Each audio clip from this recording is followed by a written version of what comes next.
Hey folks, this is Jeff with This Week with JTT.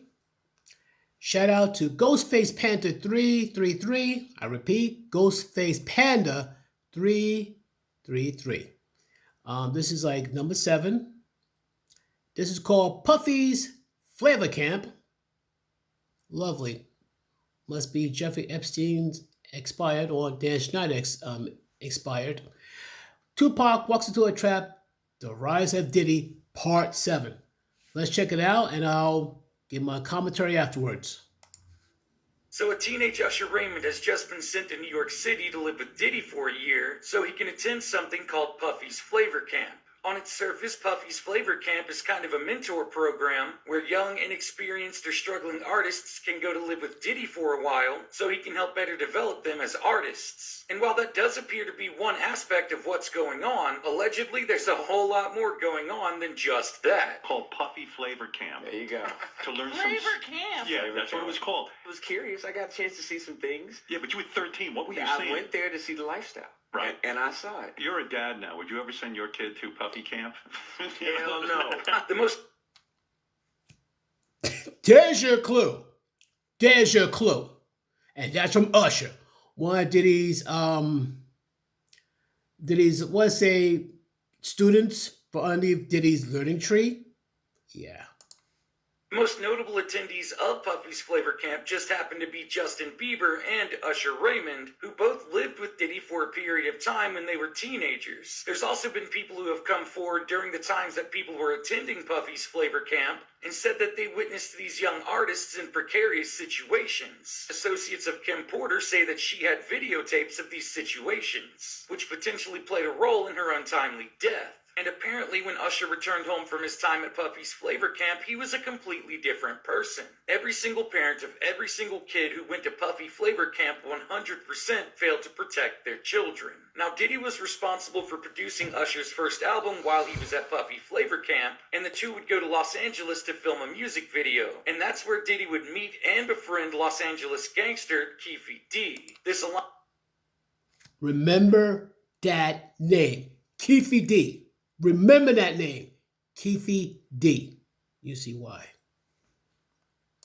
Alliance with Keefe D meant Diddy had strong connections on the West Coast, which is something we need to put in the back of our minds for right now. Jumping back to New York City around the same time that Biggie, Diddy, and Craig Mack were enjoying all the new success of Bad Boy Records, Tupac Shakur had found himself mixed up in some very serious shit. Around that same exact time, Tupac had been locked in a months-long feud with notorious New York City gangster Haitian Jack. Tupac and Haitian Jack originally met on the set of Above the Rim and were actually friends at first. The two would party together all the time and regularly attended nightclubs throughout New York City. Things went bad between Tupac Shakur and Haitian Jack after Tupac, Haitian Jack, and two others were arrested for assault. Tupac always professed his...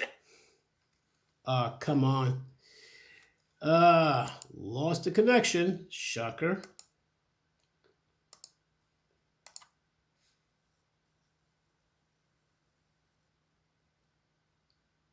We are having technical difficulties. Please stand by.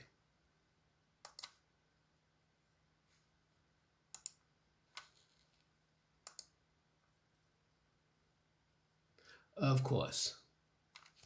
Of course. Okay, now we're back. Where were we? For assault. Tupac always professed his innocence and kind of pointed the finger at the other suspects in the case, including Haitian Jack. So where are those people that did this? They were all in the same hotel as me. They were all right in the same room with me. Why am I the only one in court right now? Why is the cameras all on me? And in the report and all these charges, I didn't do nothing. Well, where they at? Why me? I don't want nobody else to go to jail, you know what I'm saying? But I don't want to go to jail for something I didn't do. And this was something that pissed off Haitian Jack to an extreme degree.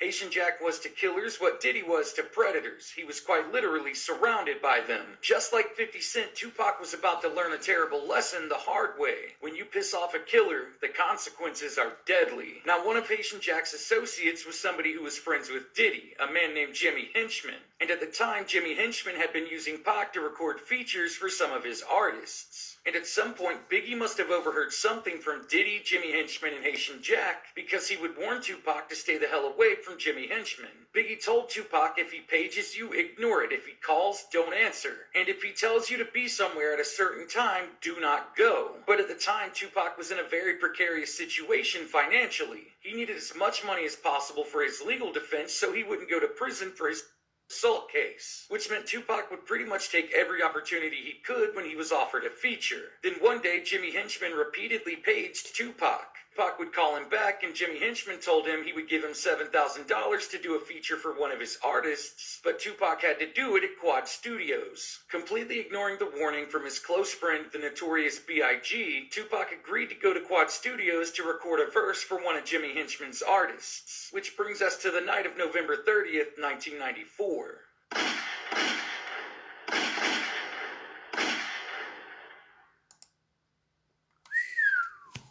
Ooh. The real friend who tried to save Tupac was Biggie. Yeah. Whew. Wow. Goes to show you gotta be careful who you associate with. Plain and simple. And you gotta be careful how you handle yourself financially so you won't be put yourself in these very dangerous situations.